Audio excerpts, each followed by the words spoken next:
Welcome, fellow travellers of the night, to another journey through time with the sleepy structures. Tonight we leave behind the stone fortresses of medieval Europe and venture into the ancient American Southwest, where centuries before Columbus ever dreamed of distant shores, a remarkable civilization carved their homes directly into the living rock of towering canyon walls. As you settle into your pillows tonight, let your mind drift back nearly 1,000 years to a time when the high mesas of what we now call Colorado were home to the Ancestral Puebloans, a people whose architectural genius still echoes through the sandstone corridors of Mesa Verde. Close your eyes and imagine standing at the edge of a vast plateau 7,000 feet above sea level, where the thin mountain air carries the whispers of ancient voices and the red sandstone cliffs hold secrets that have endured for 8 centuries. Tonight's journey will unfold slowly, gently, like the way morning mist rises from these ancient canyons. We'll explore not just the magnificent structures themselves, but the lives, dreams, and daily rhythms of the people who called these cliff dwellings home. So breathe deeply, let your shoulders relax, and prepare to lose yourself in one of America's most mysterious and beautiful architectural stories. The story of Mesa Verde, where stone and time have preserved a civilization for us to discover, night after peaceful night. Picture, if you will, a landscape that seems almost alien in its stark beauty. The high desert of southwestern Colorado, where ancient seas once covered the land, leaving behind layers upon layers of sandstone, each one a page in Earth's patient diary, written in stone and time.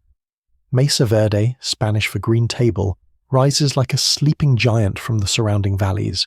Its flat top stretches for miles, covered in pinyon pine and juniper trees that have learned to survive on little water and harsh winds. But it's not the top of the mesa that holds our attention tonight. It's the sides, the vertical canyon walls that drop away into shadows and secrets. The sandstone here is special, not too hard, not too soft, perfect for patient hands with simple tools to slowly, carefully carve away. The ancestral Puebloans discovered what modern architects marvel at, that this stone could be shaped, hollowed, transformed into rooms that would stay cool in summer and hold warmth in winter. But our story doesn't begin with the cliff dwellings that made Mesa Verde famous. No, it begins much earlier, around the year 600, when the first families arrived in this high country, carrying with them the knowledge of farming, pottery making, and the dream of a permanent home. These early settlers, the ancestors of today's Pueblo peoples, chose this land carefully.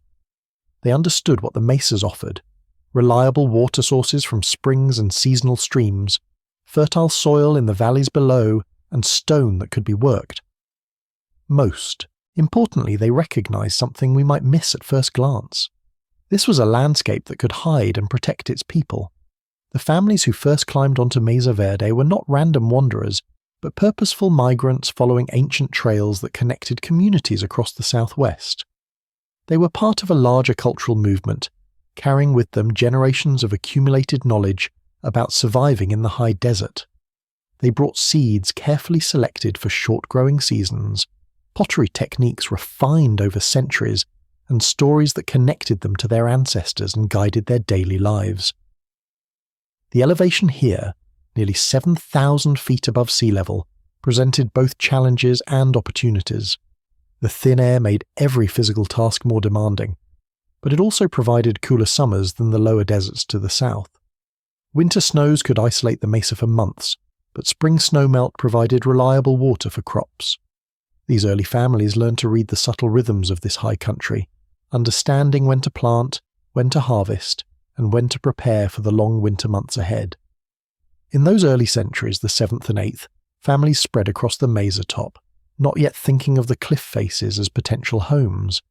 They built their first dwellings in the traditional way their ancestors had taught them. Simple pit houses, circular excavations in the earth, covered with timber frames and mud plaster. Imagine these early homes. You would approach what looked like a small hill, with perhaps only a smoke hole and an entrance visible from above. But this modest appearance concealed sophisticated engineering. The entrance was typically a vertical shaft with a ladder, designed to conserve heat and provide security. Once inside, you would discover a carefully planned living space that represented centuries of architectural refinement. Below ground, a family had carved out their sanctuary, the earth itself providing insulation from the harsh winter winds that sweep across the mesa, winds that could drive temperatures far below zero and create snowdrift that lasted for months.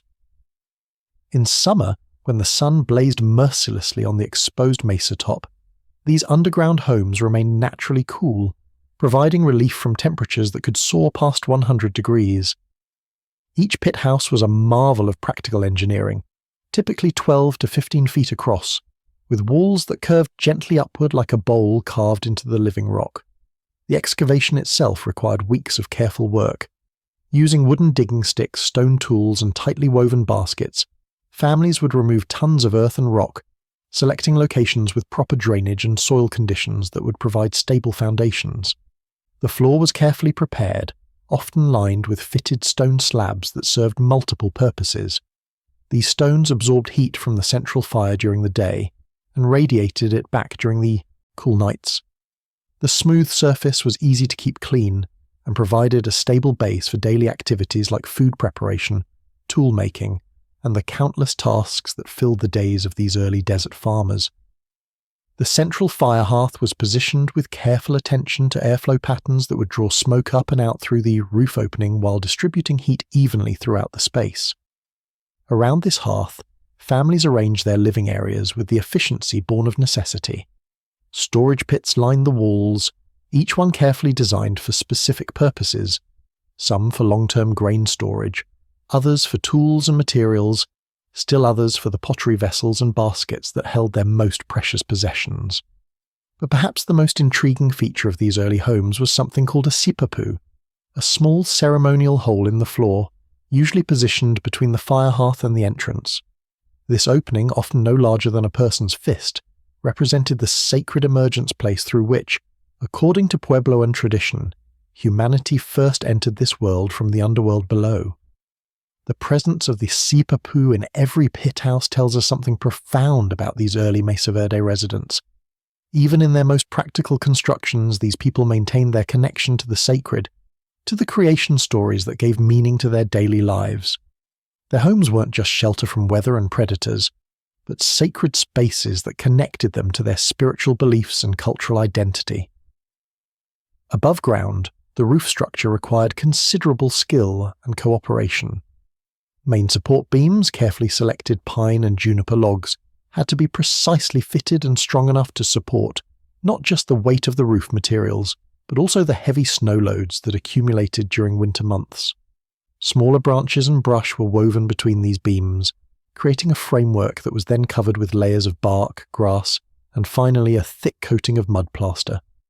This construction process brought families and neighbours together in work parties that strengthened social bonds while accomplishing tasks too large for individual households. The knowledge of proper construction techniques was passed down through generations, with experienced builders teaching younger family members the skills they would need to create their own homes. Life in these early centuries was dictated by the rhythms of the high desert, rhythms that required careful attention and precise timing for survival. Spring brought the crucial planting season when families would descend from the mesa top to prepare fields in the valley bottoms, where winter snows had deposited moisture and centuries of erosion had created rich soil. The agricultural cycle began with the careful preparation of planting areas. Fields had to be cleared of rocks and weeds, soil had to be prepared with simple wooden tools, and irrigation channels had to be cleaned and repaired after winter damage. The timing of planting was critical in this high-elevation environment, where the growing season might last only 4 months between killing frosts. These early farmers developed varieties of corn that could mature quickly in the short growing season, along with beans and squash that complemented both the nutritional content and the agricultural requirements of their staple grain. They learned to read the subtle signs that indicated when soil moisture was optimal, when the danger of late frost had passed, and when conditions were right for successful germination. Summer was a time of constant tending, not just of crops, but of the complex network of relationships that held these small communities together. Families shared labour for tasks too demanding for individual households, building and maintaining irrigation systems, constructing new homes, and harvesting crops that ripened simultaneously and had to be gathered quickly before weather could destroy them. but summer was also the season for gathering the wild foods that supplemented agricultural products and provided crucial variety in the diet. The high desert environment around Mesa Verde offered a rich array of edible plants, each available for only a brief window during the growing season.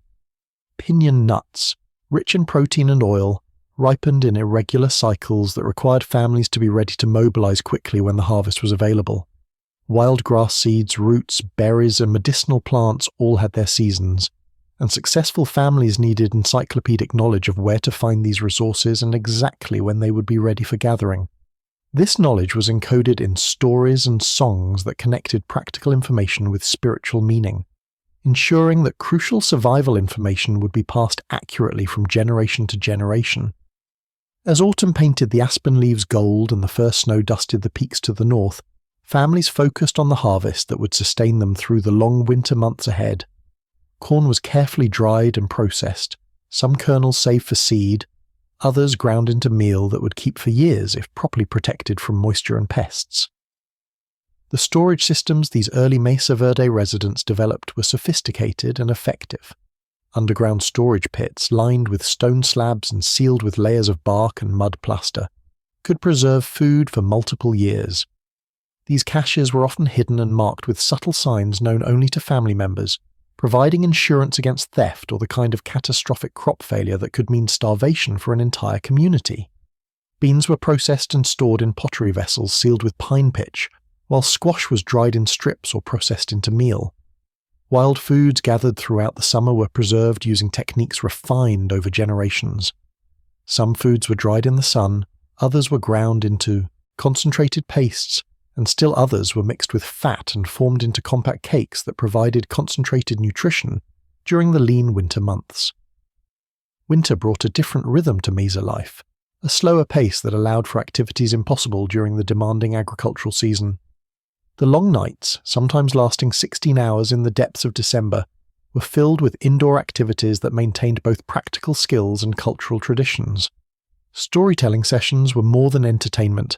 They were education that taught young people the skills, values, and knowledge they would need to survive and thrive in this challenging environment.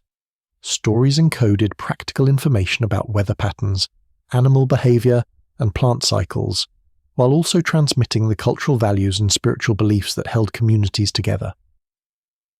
These winter evenings were when pottery making reached its peak. Working by firelight, potters shaped clay vessels that combined practical necessity with artistic expression. The pottery of this early period was predominantly grey, decorated with simple but elegant patterns, revealing both the aesthetic sense and technical skill of their makers. Each pot represented many hours of work, gathering and preparing clay, shaping the vessel with patient hand-building techniques, decorating it with tools that created subtle textures and patterns, and firing it in carefully controlled outdoor fires. Toolmaking and repair was another crucial winter activity. Stone tools needed constant maintenance and replacement. Arrowheads and spear points had to be knapped from carefully selected stone, a skill that required years to master and steady hands that could shape razor-sharp edges from raw flint and chert.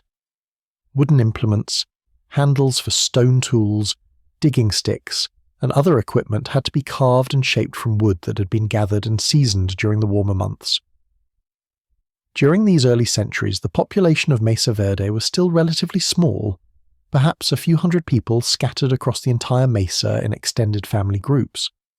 Archaeological evidence suggests that most settlements contained no more than a dozen families, and many sites show evidence of only 2 or 3 related households living in close proximity. These small communities were typically composed of multiple generations living and working together. Grandparents provided wisdom and cultural continuity.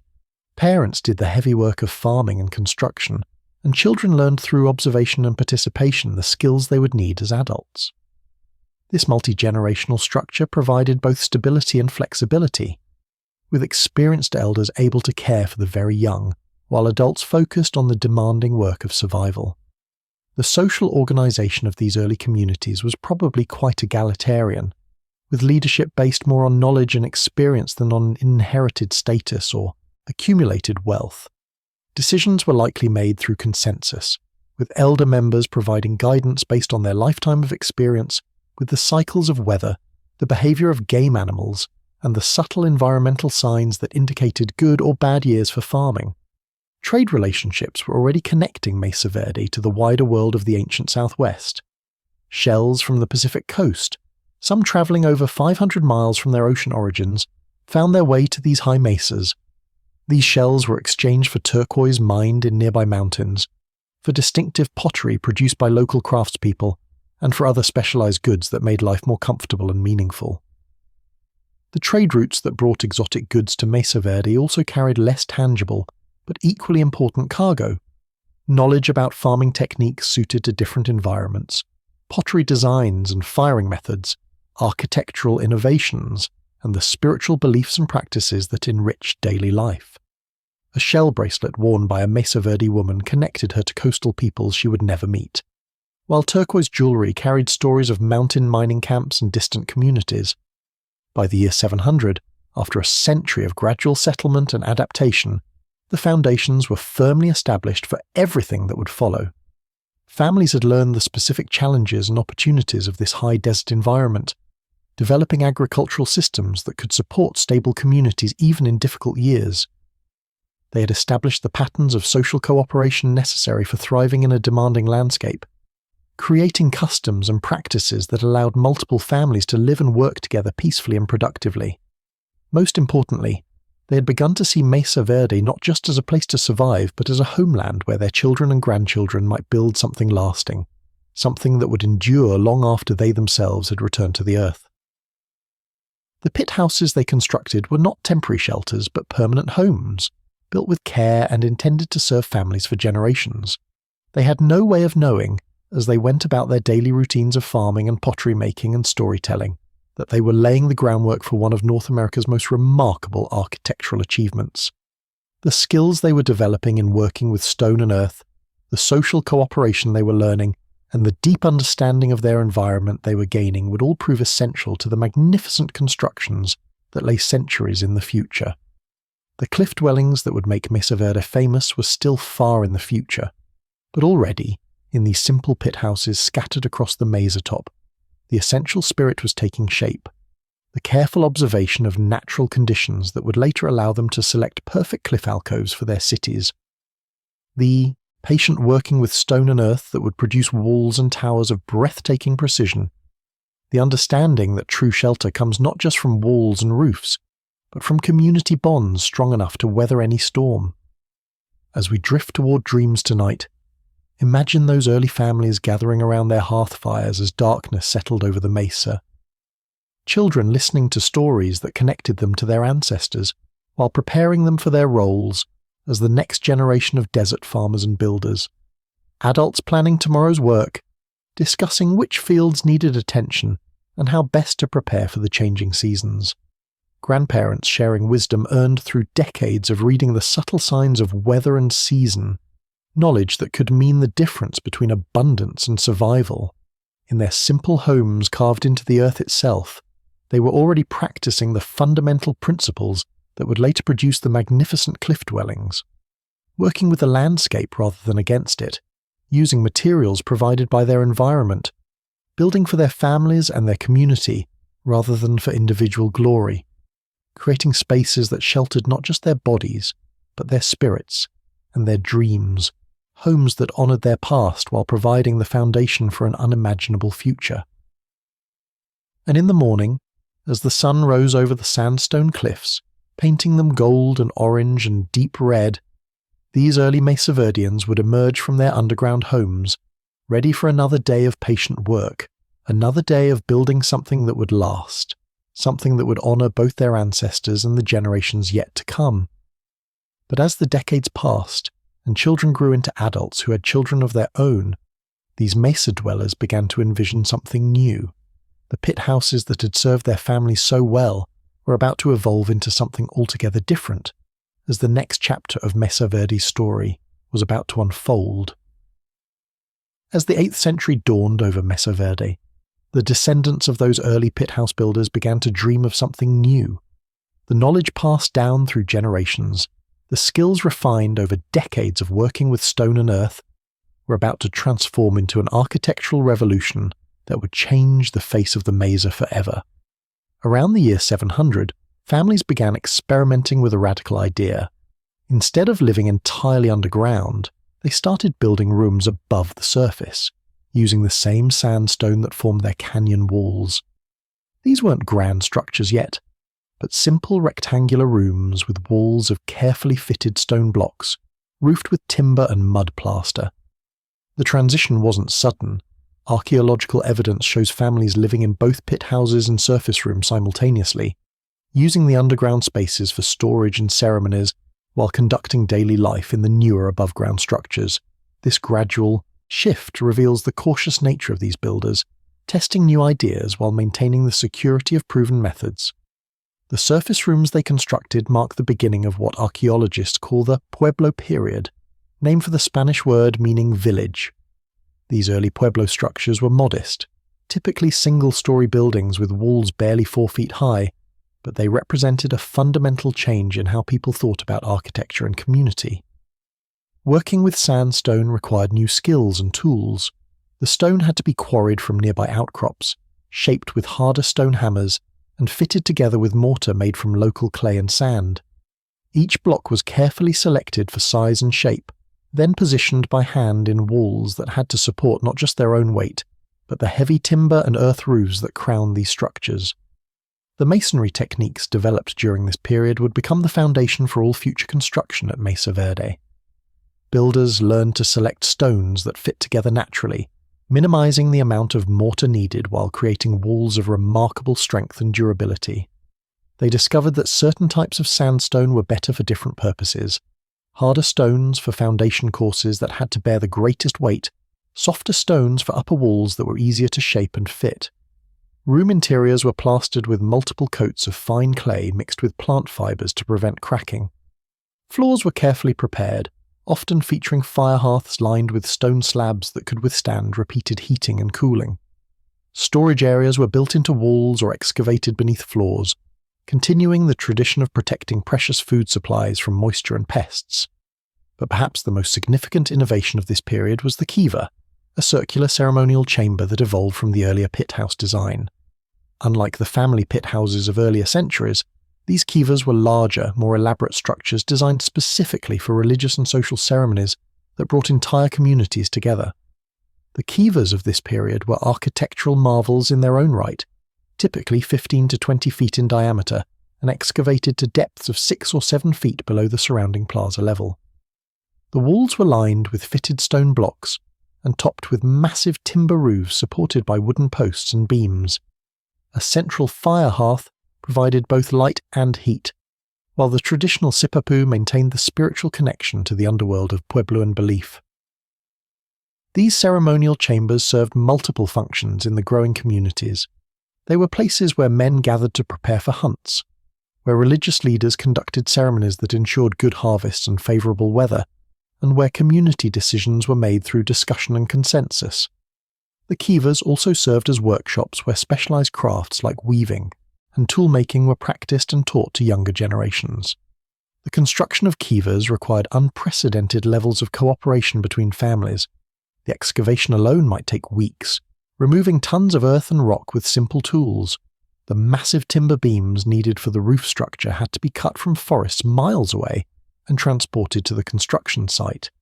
The stone lining required skilled masons who could shape blocks to fit the circular walls with precision that would last for centuries. During this period, Mesa Verde communities began to take on a more formal organisation. Instead of scattered pit houses occupied by individual families, settlements now featured planned arrangements of rooms and kivas organised around central plazas. These plazas served as community gathering spaces where daily activities like food preparation, pottery making, and social interaction took place under the open sky. The Pueblo-style settlements of the 8th and 9th centuries typically housed between 50 and 100 people, representing a significant increase in community size from earlier periods.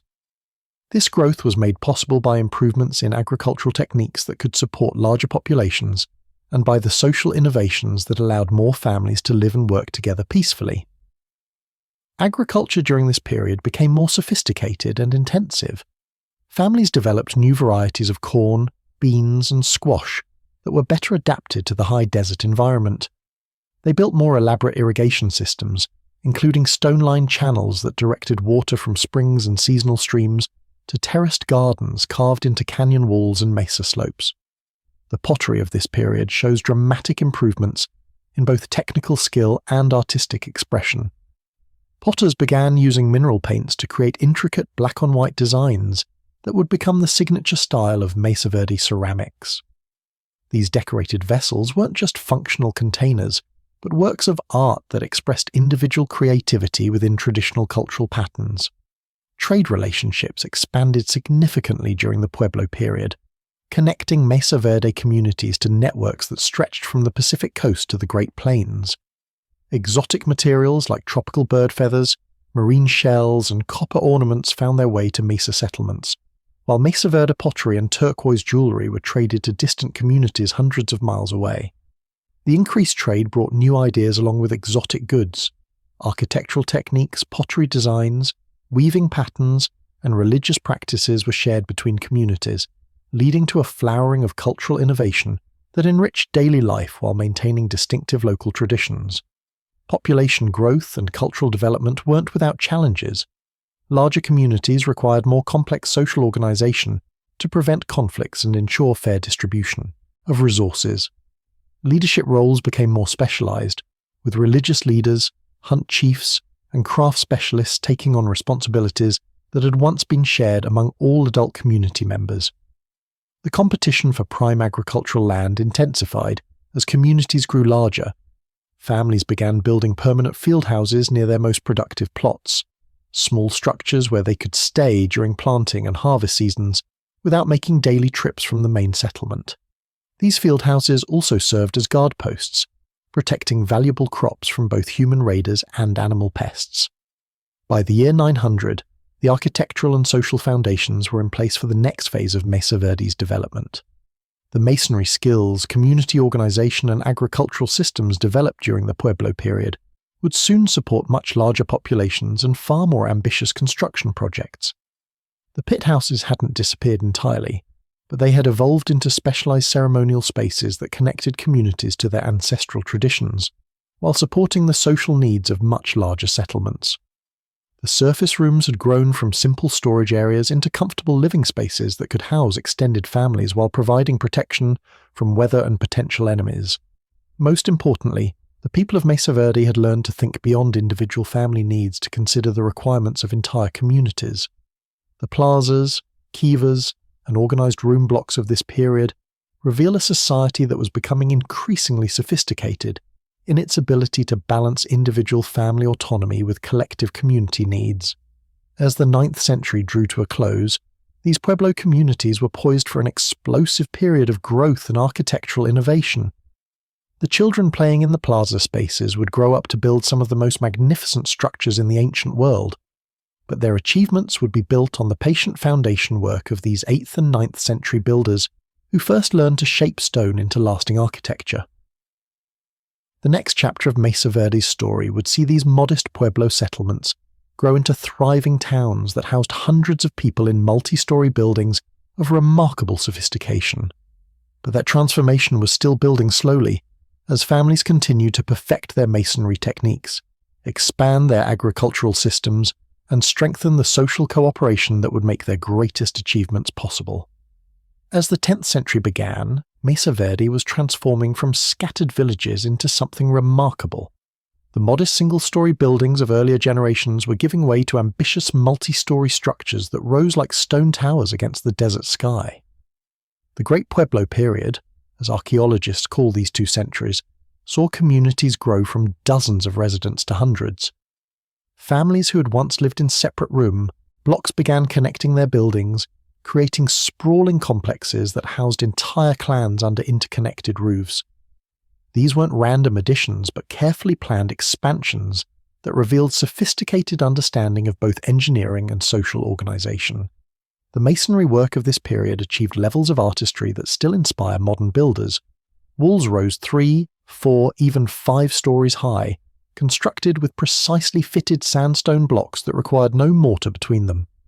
Master builders developed techniques for creating perfectly straight walls and right-angle corners, using only stone tools and careful observation. Each block was individually shaped to fit its specific position, creating walls so tight that a knife blade couldn't slip between the stones. These tall buildings served multiple purposes beyond simple shelter. Ground floors were typically used for storage, their cool interiors perfect for preserving the corn, beans and pottery that sustained community life. Second floors housed families during daily activities, with large windows that provided light and ventilation.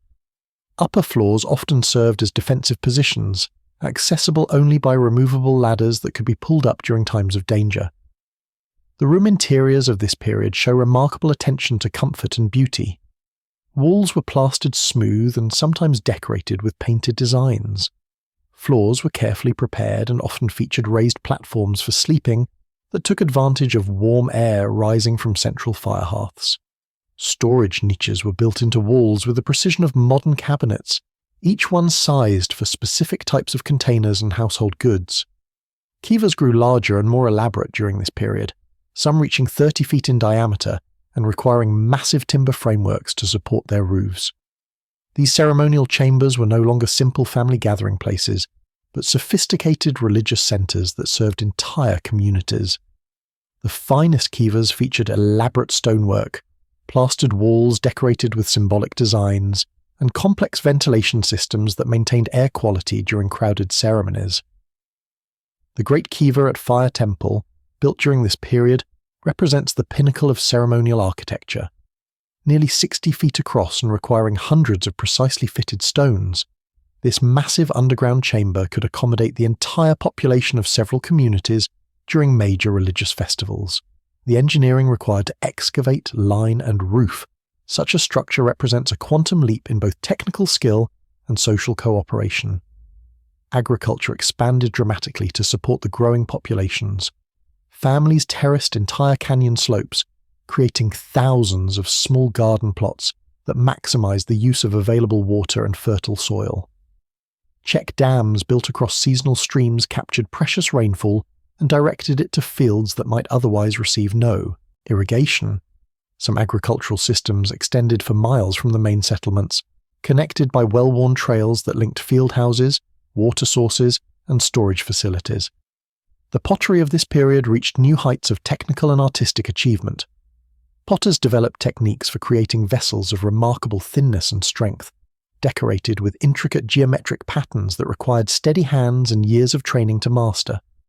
Some vessels were purely ceremonial, too fine and beautiful for daily use, suggesting that pottery making had evolved from practical craft to high art.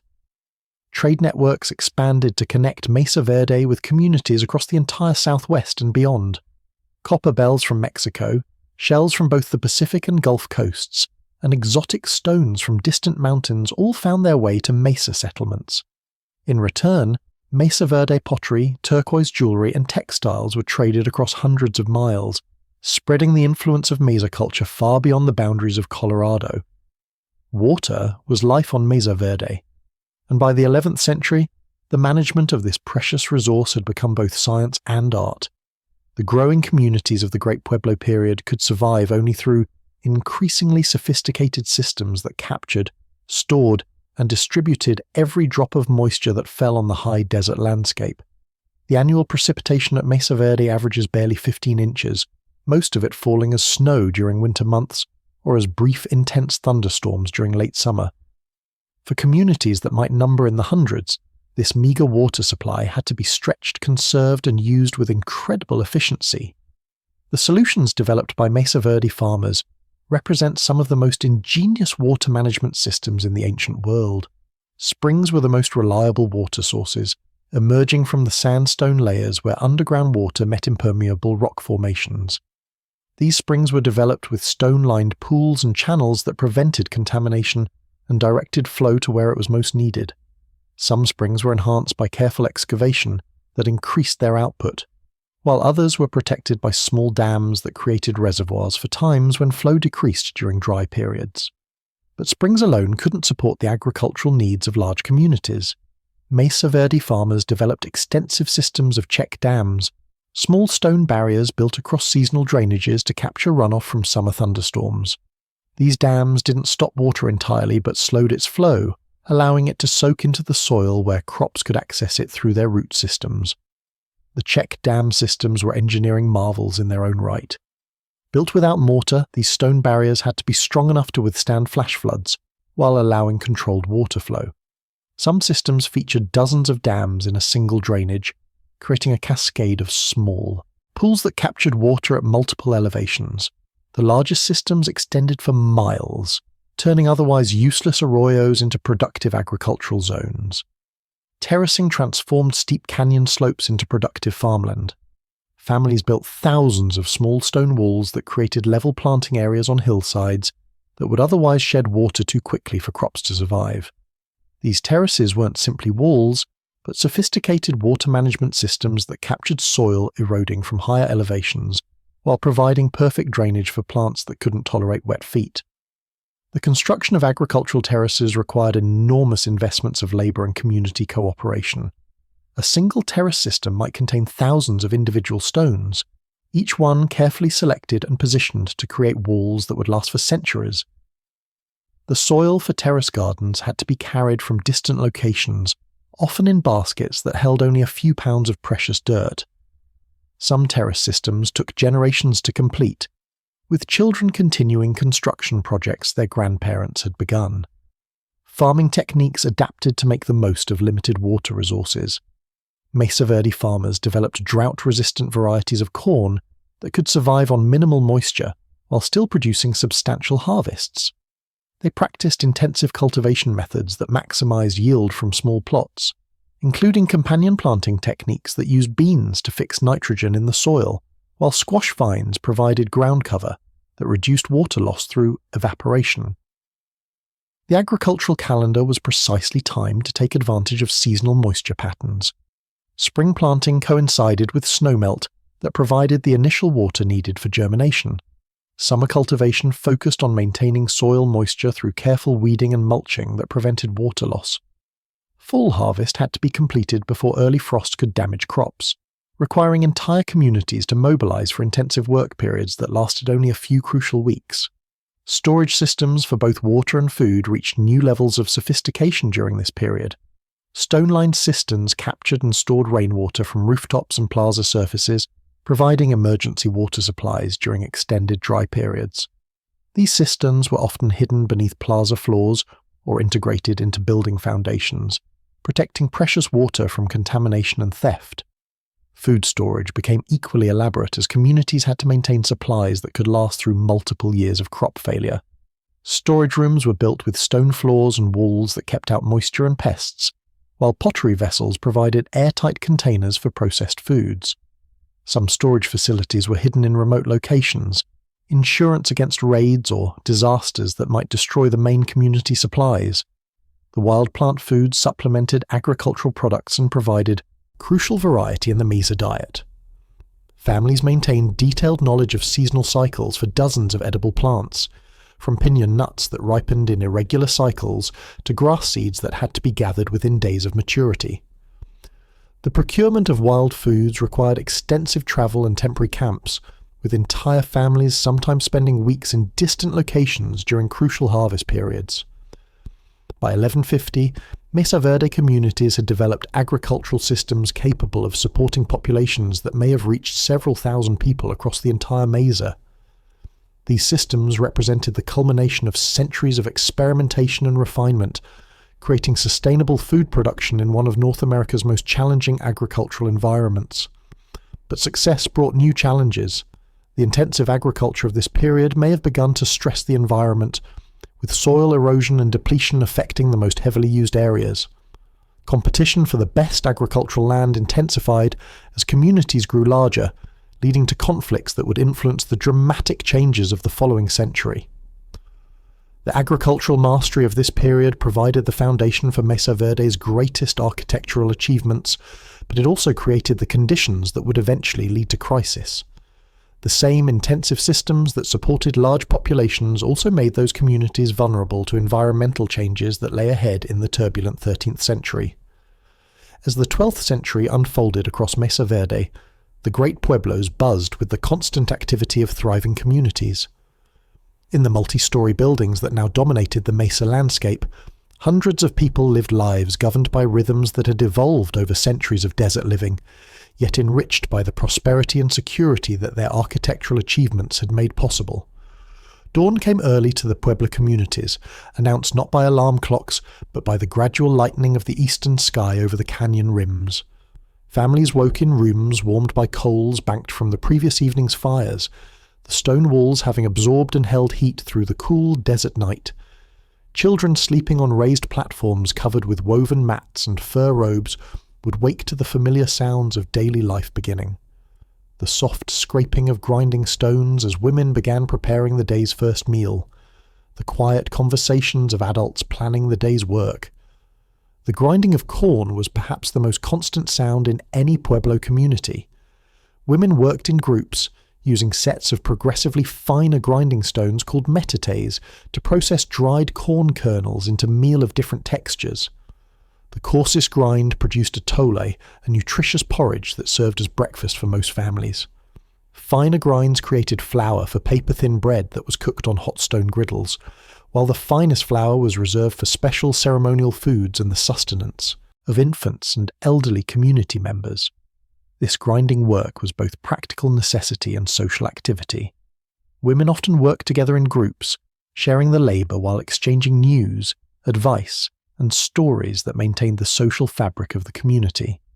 Young girls learned by watching and gradually participating, acquiring not just the technical skills of food preparation, but the cultural knowledge and social connections that would sustain them throughout their lives. Men's work varied with the seasons, but often began before dawn during the agricultural months. During planting and harvest seasons, they would descend from the mesa settlements to tend fields that might be miles away in distant canyons.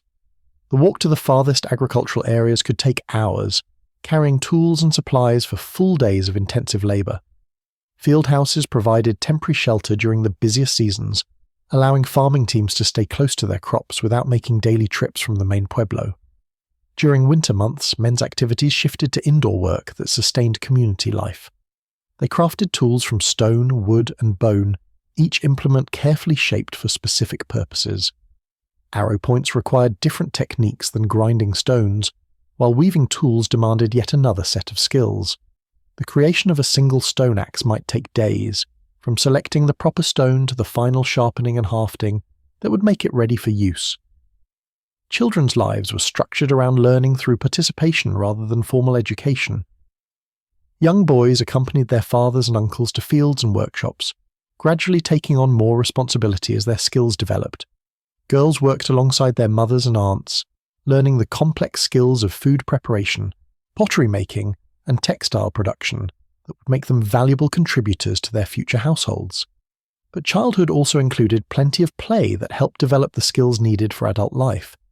Games with miniature bows and arrows taught hunting skills, while racing and climbing games built the physical strength and endurance needed for life in the vertical world of the pueblos. Children created elaborate play villages with miniature pottery and tools, rehearsing the social cooperation that would be essential to their adult lives. The social organization of these large communities required sophisticated systems for making decisions and resolving conflicts. Leadership was typically shared among several individuals with different areas of expertise: hunt chiefs who organized communal hunts and managed relations with neighboring communities, agricultural leaders who coordinated planting and harvest activities, and religious specialists who maintained the ceremonial cycles that ensured community harmony and spiritual well-being. These leaders weren't rulers in the modern sense, but coordinators whose authority came from their knowledge and experience rather than inherited status or accumulated wealth. Decisions affecting the entire community were made through lengthy discussions that continued until consensus was reached, a process that could take days for complex issues, but ensured that all voices were heard and considered. Family structures were typically extended, with multiple generations living in connected rooms within the larger Pueblo complex. Grandparents played crucial roles in childcare and cultural transmission, their decades of experience providing wisdom that guided family decisions. The elderly were honoured for their knowledge and cared for by younger family members, creating intergenerational bonds that strengthened entire communities. Marriage customs connected families across different Pueblo communities, creating networks of kinship that facilitated trade, shared labour, and mutual support during difficult times. Young people typically married outside their immediate clan, ceremonies that involved elaborate gift exchanges and celebrations that could last for days. These marriages weren't just personal relationships, but political and economic alliances that strengthened the broader social fabric. Food preparation and consumption followed patterns that reinforced social bonds while ensuring adequate nutrition. Meals were typically communal affairs, with extended families gathering to share food that had been prepared cooperatively. The Pueblo plazas served as outdoor dining rooms during good weather, with families spreading woven mats and arranging pottery vessels filled with the day's meals. The diet was surprisingly varied despite the limitations of high-desert agriculture. Corn appeared in dozens of different forms, from simple porridge to elaborate breads and stews that combined different varieties and preparation methods. Beans provided essential protein, while squash contributed vitamins and variety. Wild foods gathered during seasonal expeditions added flavors and nutrients that couldn't be obtained from domestic crops alone. By the middle of the 12th century, Mesa Verde had become far more than a collection of farming communities. The prosperity generated by successful agriculture and the security provided by impressive architecture had created the conditions for an extraordinary flowering of artistic expression that would define southwestern culture for centuries to come.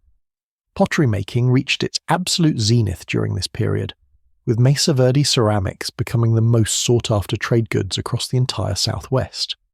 The distinctive black-on-white pottery that emerged during these prosperous decades represented a perfect fusion of technical mastery and artistic vision that has never been surpassed in the ancient world.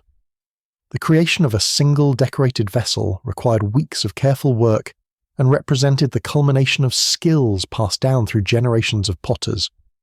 Clay had to be gathered from specific locations where geological processes had created deposits with exactly the right properties for fine ceramics. This clay was then processed through multiple stages of cleaning, tempering and preparation that could take days to complete properly. The tempering materials mixed with the clay were chosen with scientific precision. Crushed rock from particular sandstone formations provided the exact thermal properties needed to prevent cracking during firing, while maintaining the workability needed for shaping thin-walled vessels. The proportions of clay to temper were critical, varying slightly for different types of vessels, but following formulas that had been refined over centuries of experimentation. Shaping the vessels required extraordinary skill and patience. Working without pottery wheels, Mesa Verde artisans built their ceramics using coiling techniques that allowed them to create forms of remarkable symmetry and grace. Large storage jars might stand 3 feet tall with walls no thicker than a pencil, their perfectly curved profiles created entirely by eye and hand through techniques that took decades to master. The decorative painting that made Mesa Verde pottery famous represented the highest achievement of southwestern ceramic art. Using brushes made from yucca plant fibers trimmed to create lines of incredible fineness, artists painted intricate geometric patterns that covered entire vessel surfaces with designs of mathematical precision and aesthetic beauty. The black paint used for these decorations was itself a technological marvel, created from a mixture of iron-rich clays and organic materials that produced deep, lustrous blacks when fired in carefully controlled conditions. The preparation of this paint required intimate knowledge of a local geology and plant chemistry, with recipes that were closely guarded, secrets passed down through family lines of master potters. The firing process represented the culmination of months of work and required perfect timing and environmental conditions. Vessels were fired in temporary kilns constructed from pottery sherds and fuel that burned at precisely controlled temperatures. A single mistake during firing could destroy weeks of work, making successful potters among the most respected artisans in their communities. But pottery wasn't just functional or decorative, it was deeply symbolic, with many designs carrying religious and cultural meanings that connected daily life to spiritual beliefs. Certain patterns represented clouds and rain, essential symbols in a desert culture where water meant survival. Others depicted corn plants, serpents associated with water spirits, or geometric forms that represented the sacred directions and the structure of the cosmos itself. The finest pottery was reserved for ceremonial use and special occasions, vessels so beautiful and spiritually significant that they were often buried with their owners to accompany them in the afterlife. Archaeological excavations have revealed pottery masterpieces in ancient burials, vessels that were clearly treasured possessions representing both wealth and spiritual connection. Weaving during this period achieved levels of sophistication that rivaled the great textile traditions of South America. Using cotton grown in lower desert regions and traded up to the mesa communities, as well as yucca fibers and other plant materials, weavers created fabrics of remarkable beauty and durability. The backstrap looms used by Mesa Verde weavers were simple in appearance, but capable of producing complex patterns through techniques that required years to master. Weavers could create fabrics with intricate geometric designs, varying textures and color patterns that demonstrated both technical skill and artistic vision. Some textiles featured designs that matched the pottery decorations of the same period, suggesting coordinated artistic traditions that unified all aspects of material culture. The preparation of materials for weaving was itself a complex process, requiring extensive knowledge of plant processing and fiber preparation.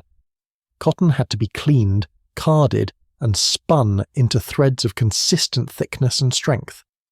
Yucca fibers required even more complex processing, with leaves having to be roasted, beaten, and carefully separated to produce workable fibers.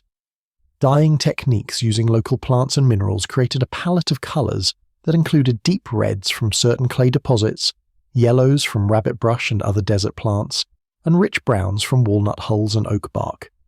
The knowledge of which plants produced lasting colors and how to properly prepare and apply these dyes represented generations of accumulated expertise. Basketry during this period reached artistic heights that have never been equaled in North America. Mesa Verde basket makers created vessels of such tight weave that they could hold water without any additional waterproofing, alongside decorative baskets featuring complex patterns that required mathematical precision to execute properly. The materials for basket making had to be gathered at specific times of year when plant fibers were at their optimal strength and flexibility. Willow shoots for the foundation elements were cut during winter dormancy and carefully seasoned for months before use. Pine needles for decorative elements had to be gathered at exactly the right stage of growth, while sumac and other materials required processing techniques that preserved their color and working properties. Some baskets featured designs so complex that their creation required planning and execution that might take months to complete.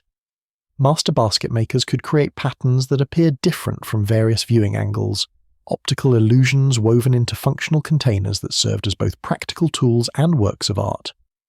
Trade networks during this prosperous period connected Mesa Verde to communities across thousands of miles, creating economic relationships that brought exotic materials and new ideas to the mesa, while spreading Mesa Verde influence throughout the southwest and beyond. Turquoise mining and processing became major industries, with Mesa Verde artisans creating jewelry and ornaments that were traded as far as Mexico and the Great Plains. The techniques for working turquoise involved not just mining and basic shaping, but sophisticated methods for creating inlays, mosaics, and complex ornamental pieces that required specialized tools and years of training to master. Copper bells from Mexico found their way to Mesa Verde communities, along with tropical bird feathers, marine shells from both Pacific and Gulf coasts, and exotic stones from distant mountain ranges. In return, Mesa Verde pottery, textiles, turquoise jewelry, and other crafted goods traveled hundreds of miles along trade routes that connected the Pueblo world to much larger economic networks. The trade relationships weren't just economic but cultural, bringing new artistic techniques, religious ideas, and technological innovations to Mesa Verde, while spreading Pueblo cultural influences to distant communities. Trade expeditions were major undertakings that might last for months and cover thousands of miles, requiring diplomatic skills as well as economic knowledge. By 1250, Mesa Verde had become one of the major cultural and economic centers of the ancient Southwest, its artists and craftspeople creating works that set standards for beauty and technical excellence throughout the region. The prosperity and cultural achievements of this period represented the absolute peak of Pueblo civilization, a golden age that would soon face challenges that would test every aspect of the society that had created such remarkable achievements. But even as communities celebrated their prosperity and cultural sophistication, environmental and social changes were beginning that would dramatically alter the course of Mesa Verde's history. leading to the dramatic architectural innovations and eventual mysteries that would define the final chapter of this remarkable civilization. As the 13th century dawned over Mesa Verde, the thriving Pueblo communities that had flourished for generations began to face challenges unlike any they had encountered before. The very success that had allowed populations to grow and cultures to flourish was about to be tested by environmental changes that would push their remarkable adaptation skills to the absolute limit. The Great Drought, as modern scientists call it, began gradually around 1276 and would persist for nearly a quarter century. But the crisis didn't announce itself with dramatic fanfare. Instead, it crept across the landscape like a slow-moving shadow, revealing itself through subtle signs that experienced Pueblo farmers learned to read with growing alarm. Spring snowpacks in the surrounding mountains began shrinking, reducing the reliable water sources that Mesa communities had depended upon for centuries. The seasonal streams that had provided irrigation for terraced gardens started flowing for shorter periods each year, sometimes disappearing entirely during what should have been the wettest months. Springs that had bubbled consistently from sandstone alcoves began to weaken, their flow reduced to trickles that couldn't support the agricultural systems built around them. Tree ring studies conducted by modern researchers reveal that this drought was unlike the periodic dry spells that Pueblo communities had weathered before. Previous droughts had typically lasted only a few years, long enough to stress communities, but not long enough to force fundamental changes in how people lived. The Great Drought would persist for 23 years, an environmental catastrophe that challenged every assumption about sustainable living in the high desert. The initial response of Mesa Verde communities demonstrated the resilience and innovation that had allowed them to thrive for so many centuries. Families began modifying their agricultural systems, concentrating their efforts on the most reliable water sources while abandoning marginal farmlands that could no longer produce adequate crops. Check dam systems were rebuilt and expanded, with communities investing enormous labor in projects designed to capture every possible drop of precious rainfall. Storage systems that had always been important became absolutely critical for survival. Communities that had previously stored surplus food for trade began hoarding every kernel of corn and every bean against an uncertain future. New storage facilities were constructed in hidden locations, insurance against the possibility that competition for scarce resources might lead to raiding between previously friendly communities. Population movements began as early as the 1220s, with families from the most drought-affected areas relocating to communities with more reliable water sources.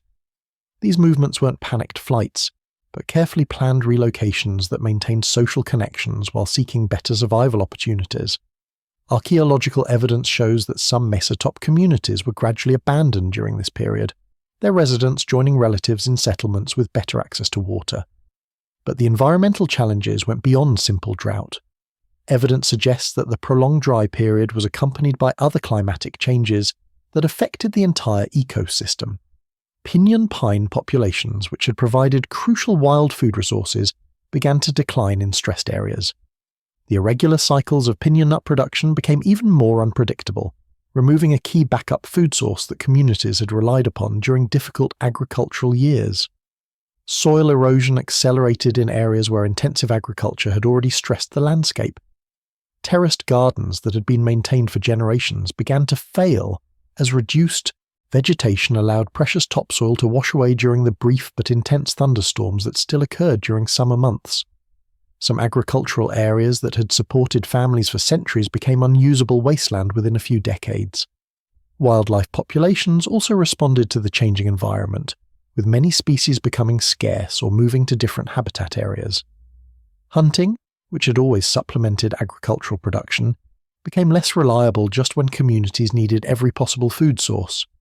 Game trails that had been used for generations led to empty watering holes, forcing hunters to travel much farther from their home communities.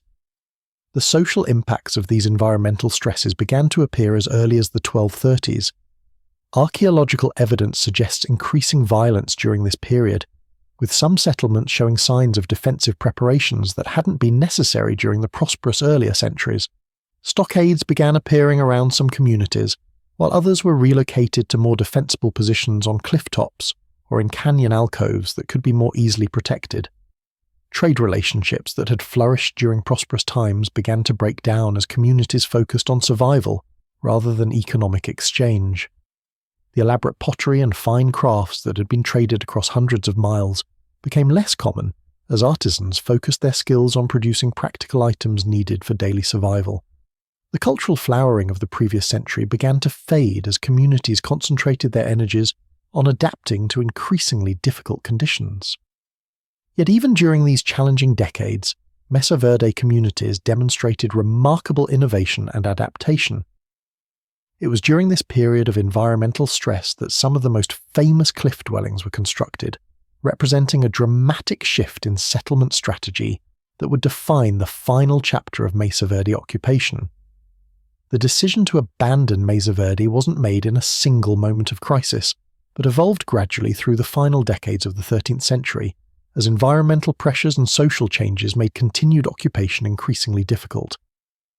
The great cliff dwellings that tourists marvel at today were actually built during these final years, representing both the architectural pinnacle of Pueblo achievement and a desperate adaptation to circumstances that would ultimately prove unsustainable.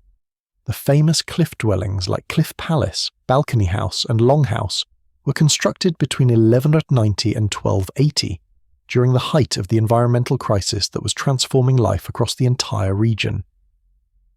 These magnificent structures weren't built during times of prosperity and expansion, but during the most challenging period in Mesa Verde's history, representing attempts to create defensible, efficient communities that could survive in an increasingly difficult world. The cliff alcoves, that had been used occasionally for storage and temporary shelter, during earlier centuries suddenly became attractive as permanent settlement locations.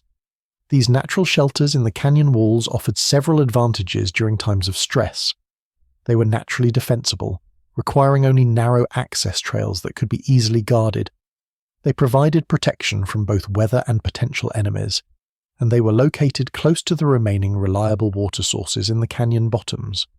The construction of these cliff settlements required engineering skills and cooperative labor that rivaled any previous Pueblo achievements. Building materials had to be carried to locations that were often accessible only by dangerous trails carved into sheer cliff faces. Water for construction mortar had to be hauled up from springs hundreds of feet below. Every stone, every timber beam, every basket of clay had to be transported to construction sites that challenged even experienced Pueblo builders. Cliff Palace, the largest of these remarkable structures, housed perhaps 100 people in 150 rooms, arranged in a complex that rose 4 stories in places. The precision of its construction, with walls built to tolerances that would impress modern masons, was achieved under conditions that would challenge contemporary builders equipped with power tools and mechanical equipment. The fact that such architectural marvels were created during times of environmental crisis speaks to both the skill and determination of their builders. But the cliff dwellings, impressive as they were, represented only part of the response to the changing conditions. Many mesa-top communities were abandoned during this period, their residents either joining the cliff settlements or migrating away from Mesa Verde entirely. Archaeological evidence shows that the total population of Mesa Verde declined significantly during the 13th century, even as the remaining communities created some of their most impressive architecture. The agricultural systems that had supported large populations for centuries began to fail completely by the 1280s. Even the most reliable water sources became inadequate to support intensive farming, forcing communities to depend increasingly on wild food gathering and stored supplies that couldn't be replenished. The terraced gardens and check dam systems that had been maintained for generations were gradually abandoned as families focused their limited labor on survival rather than long-term agricultural improvements. Social tensions that had been building during the previous decades of the environmental stress began to erupt into open conflict during the final years of occupation. Archaeological evidence from this period includes numerous sites that show signs of violence, including burned buildings, defensive stockades, and human remains that suggest warfare between previously allied communities. Competition for dwindling resources appears to have overcome the social cooperation that had sustained Pueblo communities for centuries. The breakdown of trade relationships that had connected Mesa Verde to the wider Southwest accelerated during these final decades. Communities that had once exchanged pottery, turquoise and other goods across hundreds of miles, became increasingly isolated as long-distance travel became dangerous and local resources became too precious to trade. The cultural connections that had enriched Pueblo life for generations were severed as communities focused entirely on local survival. Religious and ceremonial life, which had always been central to Pueblo culture, appears to have undergone significant changes during this period. Some of the great kivas that had served communities for generations were abandoned or filled with refuse, suggesting that the social unity necessary for large ceremonial gatherings was breaking down. Smaller, more private religious spaces became more common, perhaps reflecting the fragmentation of communities that had once shared unified spiritual practices. By 1290, even the magnificent cliff dwellings were showing signs of abandonment. Rooms that had been carefully maintained for generations were left to fill with wind-blown debris. Pottery vessels were abandoned in place, suggesting that families left quickly rather than taking the time to pack their most precious possessions. Storage rooms that had once been filled with corn and beans stood empty, their contents either consumed or carried away by departing families. The final abandonment of Mesa Verde appears to have occurred around 1300, marking the end of 7 centuries of continuous occupation. The last families to leave would have walked away from communities that represented generations of accumulated labour, architectural achievement and cultural development. They left behind not just buildings but an entire way of life that had evolved over centuries to thrive in this specific landscape. The destinations of these departing communities can be traced through archaeological evidence and oral traditions maintained by modern Pueblo peoples. Many families migrated south to the Rio Grande Valley in New Mexico, where their descendants still live today in communities like San Ildefonso, Santa Clara, and other pueblos that maintain cultural connections to their Mesa Verde ancestors. Others moved southeast to join existing communities, or establish new settlements in areas that offered more reliable water sources and agricultural opportunities. The cultural knowledge, architectural techniques and artistic traditions developed at Mesa Verde didn't disappear, but were carried to new locations where they influenced the development of Pueblo communities that continue to thrive today. The abandonment of Mesa Verde represents one of the great mysteries of North American archaeology, but it wasn't a unique event. Similar abandonments occurred throughout the Southwest during this period, suggesting that environmental and social changes affected the entire region, rather than just individual communities. The 13th century marked the end of an era in southwestern prehistory, as large-scale Pueblo communities gave way to smaller, more dispersed settlements that were better adapted to changing conditions. As the last families walked away from the cliff dwellings and mesa-top communities they had called home for so many generations, they carried with them the knowledge, skills, and cultural traditions that would survive in new locations. The magnificent architecture they left behind would stand empty for centuries, waiting for rediscovery by a later civilization that would marvel at their achievements while struggling to understand the complex factors that led to their abandonment. For nearly 6 centuries after the last families walked away from their cliff dwellings, Mesa Verde slept in silence. The magnificent stone cities that had housed hundreds of people stood empty, their rooms slowly filling with wind-blown sand and debris, their plazas echoing only with the calls of ravens and the whisper of desert winds through abandoned doorways. The ancestral Puebloans who had created these architectural marvels didn't simply vanish, as early explorers sometimes claimed. They carried their knowledge, traditions, and cultural identity to new homes throughout the Southwest, establishing communities that continue to thrive today. The modern Pueblo peoples of New Mexico and Arizona, the Hopi of northeastern Arizona, and other southwestern tribes trace their ancestry directly back to the Mesa Verde builders, maintaining cultural connections that span more than 7 centuries. These descendants preserved oral traditions that kept the memory of Mesa Verde alive long after the cliff dwellings had been abandoned.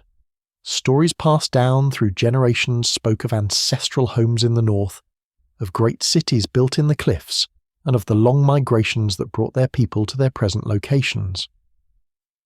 When archaeologists finally began studying Mesa Verde in the late 19th century, they found invaluable guidance from tribal members whose ancestors had once called these canyons home. The Spanish explorers who entered the southwest in the 16th century passed near Mesa Verde, but never discovered the hidden cliff dwellings tucked into canyon alcoves.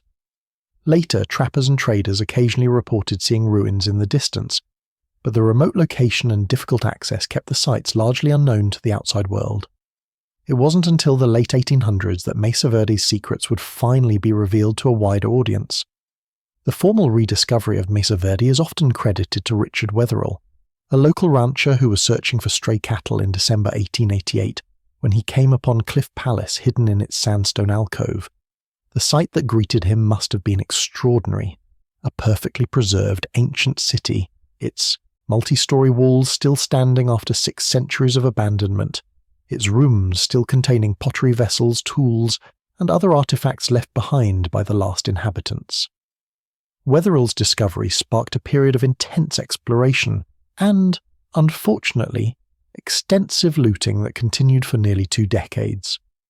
The lack of legal protection for archaeological sites meant that anyone could remove artifacts from the ruins, leading to the loss of countless treasures that ended up in private collections and museums around the world. Entire rooms were stripped of their contents, and invaluable archaeological information was destroyed by treasure hunters who cared more about collectible artifacts than scientific understanding. The destruction of these irreplaceable resources eventually led to public outcry and political action. In 1906, Congress passed the Antiquities Act, landmark legislation that provided federal protection for archaeological sites on public lands.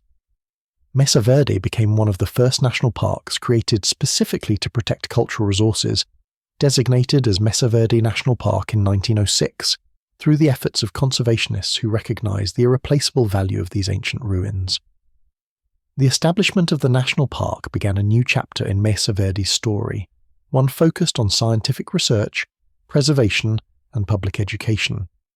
Professional archaeologists replaced treasure hunters, conducting systematic excavations that revealed the complex history of occupation and the sophisticated cultural achievements of the Ancestral Puebloans. These scientific investigations provided the detailed understanding of Mesa Verde's history that allows us to tell this story tonight. Archaeological research at Mesa Verde has continued for more than a century, with each generation of scholars adding new insights and interpretations. Early researchers focused primarily on describing and cataloguing the ruins and artifacts, establishing basic chronologies and cultural sequences. Later investigations used increasingly sophisticated techniques to understand ancient environments, population dynamics, and the complex factors that led to the eventual abandonment. Modern archaeological techniques have revolutionized our understanding of Mesa Verde's past. Tree ring dating provides precise chronologies for construction events, allowing researchers to track the growth and decline of individual communities with remarkable accuracy. Pollen analysis reveals ancient environmental conditions and agricultural practices, while studies of human remains provide insights into diet, health, and population dynamics. Computer modeling and geographic information systems now allow researchers to analyze settlement patterns, resource distribution, and environmental changes with precision that would have been impossible just a few decades ago. Remote sensing techniques can identify archaeological sites without disturbing them, while advanced laboratory methods can extract information from tiny samples of ancient materials. The preservation work at Mesa Verde represents one of the great success stories of cultural resource management. The cliff dwellings that survived 6 centuries of natural weathering needed immediate attention when the park was established, as increased visitation and environmental exposure threatened to accelerate deterioration. Skilled craftspeople, many of them descendants of the original builders, have worked for decades to stabilize walls, repair damage, and maintain these architectural treasures for future generations. Mesa Verde's designation as a UNESCO World Heritage Site in 1978 recognized its global significance as one of the world's most important archaeological preserves. This international recognition brought both prestige and responsibility, establishing Mesa Verde as a model for archaeological preservation and interpretation that has influenced heritage management programs around the world. The educational mission of Mesa Verde National Park has introduced millions of visitors to the achievements of the Ancestral Puebloans, fostering appreciation for Native American cultures and the importance of preserving archaeological resources. School programs, interpretive tours, and museum exhibits help visitors understand not just what the ancient inhabitants built, but how they lived, what they believed, and why their story remains relevant today. Modern Pueblo peoples maintain strong connections to Mesa Verde, considering it a sacred ancestral homeland that continues to hold spiritual significance. Tribal members regularly visit the park for ceremonies and cultural activities, while their traditional knowledge provides invaluable insights that complement scientific research.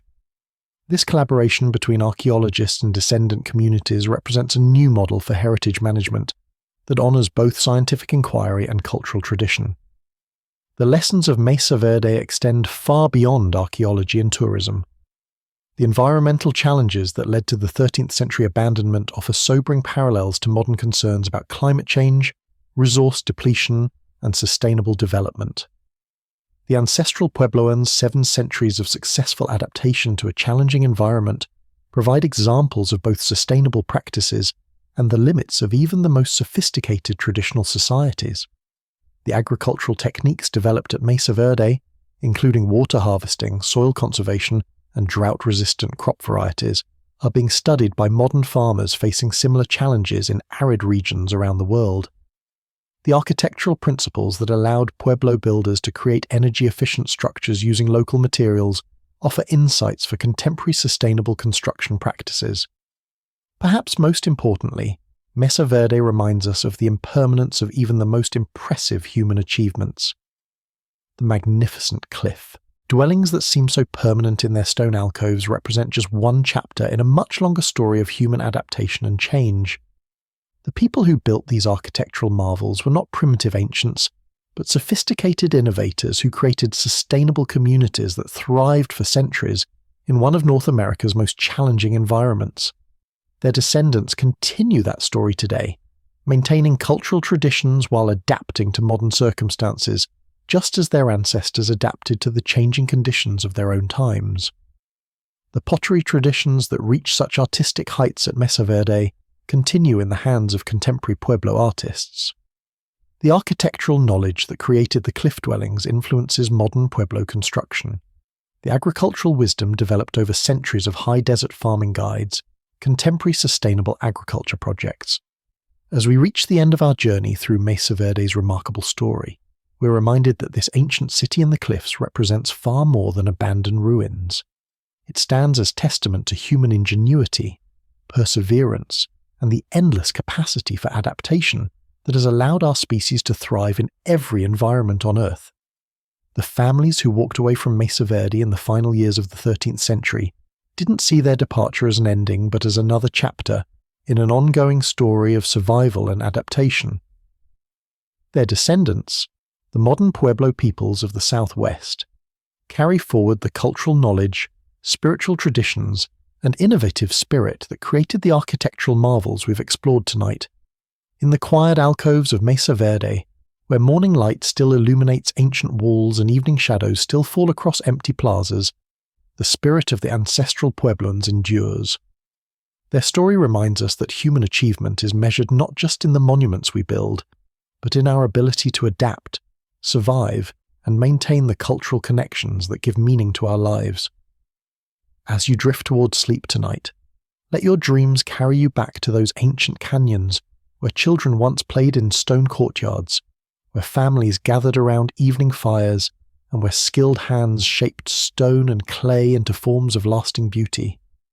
Let the whisper of wind through the cliff dwellings remind you that every human community, no matter how small or remote, contributes something precious to the great story of our species. The magnificent ruins of Mesa Verde stand not as monuments to a lost civilization, but as bridges connecting us to our shared human heritage of creativity, adaptation, and hope.